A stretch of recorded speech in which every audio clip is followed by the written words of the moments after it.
Nahajam se na Nasarjevem jezeru, tole kar vidite je reka Nil.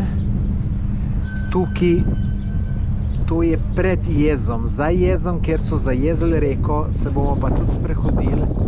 Zanimivost tega jeza je to, da je spodaj debeline kar 1600 metrov, dolg je pa tudi par kilometrov. Sem pozabil čisto točno koliko, pa da ne vam kakšno neumnost rekel.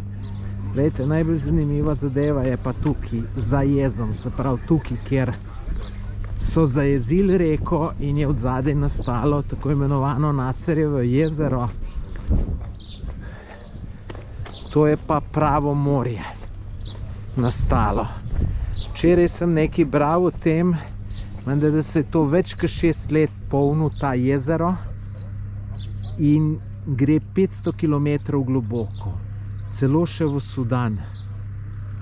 Res ogromno. Sicer jaz sem si predstavljal, da bo to kar veliko, ampak da bo pa tako kot morje, si pa nisem. Tako da zanimivo. Lep pozdrav iz Nasarjevega jeza, moje ime je Tomaž Gorec.